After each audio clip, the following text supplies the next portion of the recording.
Here we go. So today has been a super long day. I'm sure you guys are sick of answering the same questions a million times.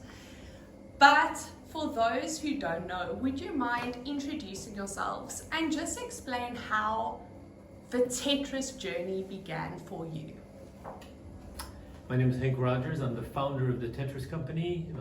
The Tetris journey began for me in 1988 when I went to the Consumer Electronics Show in Las Vegas to look for games, and I found Tetris.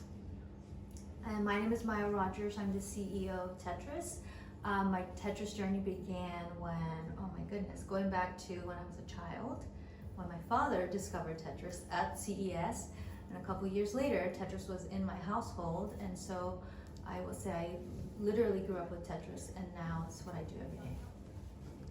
And what is it like working basically in a family business like this? You asking me? Or? Yeah. Right, what is it like? Yeah. Well, you know, Dads automatically love working with daughters. Daughters don't necessarily love working with dads. Well, that's an assumption. well, technically he's retired, but recently he's been more involved. You know, honestly for me, because I grew up with Tetris and it is such a part of my life, I don't view it as a job, but I view it as like an honor that I get to live every day, to, you know, to continue the legacy that my father and my mother has brought before us. And so it's beyond me, right? It's bigger than me, but it's also, it's like my family. And so I don't even think about it like, you know, it's just a surreal thing for me to be able to do this every day. And I love what I do. Yeah, I don't know if that answers your question. Yeah. And then considering how many decades Tetris has not just been around, but has been outrageously popular, how do you balance doing innovative stuff like this, where there's Red Bull involved and there's new power-ups, but still keeping Tetris, that like game that everyone can pick up and play? Yeah, so our philosophy is that we always have to go back to the original game for the inspiration of where to go next. So we go back and then we start from there, and that's how we create the next version. So we innovate, yes, we innovate, but we don't lose the original feeling of Tetris. That is the key to, I think, to the success that we've had. And so I've honored that, right? And so every game there is to play, you can have that same feeling of playing that original sort of Tetris game. But I think we've gone beyond that to expand Tetris beyond just the video game, right? And so doing things like the Tetris movie, or, you know, collaboration with different apparel companies.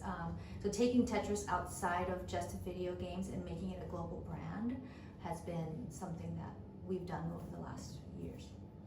And sort of on that, talking about taking Tetris outside of just the video game space, I think the most notable thing with this event isn't just the collaboration of Red Bull, but the live drone show.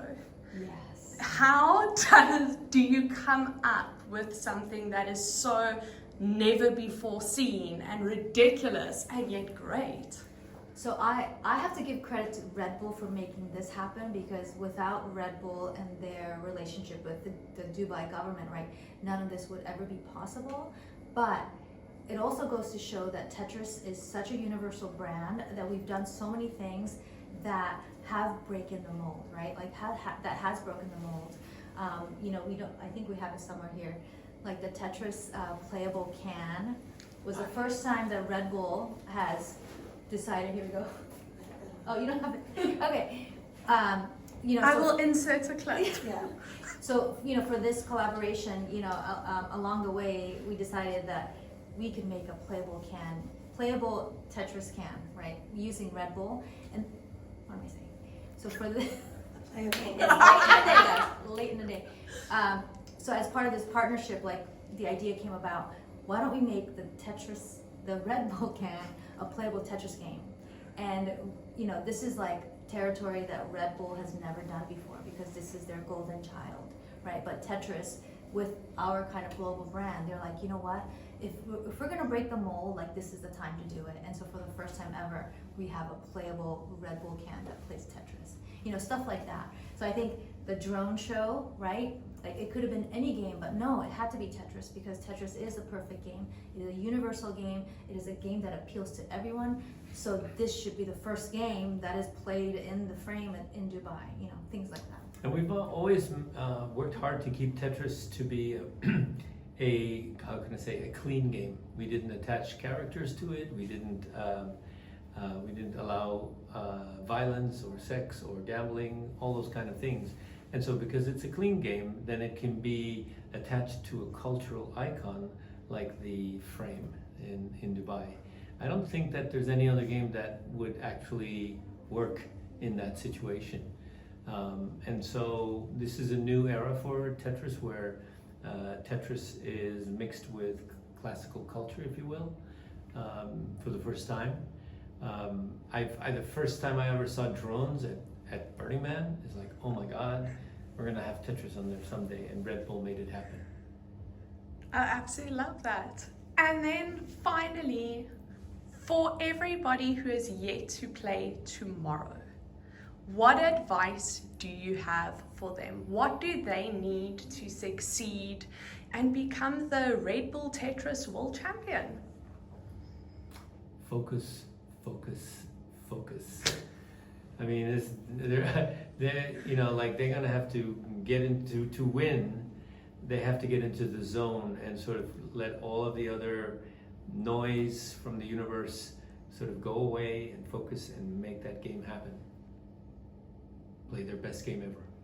I think that's pretty good advice.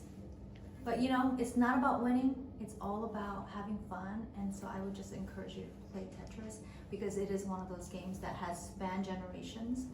And so maybe it'll come to your doorstep. Thank you so much. Thank you.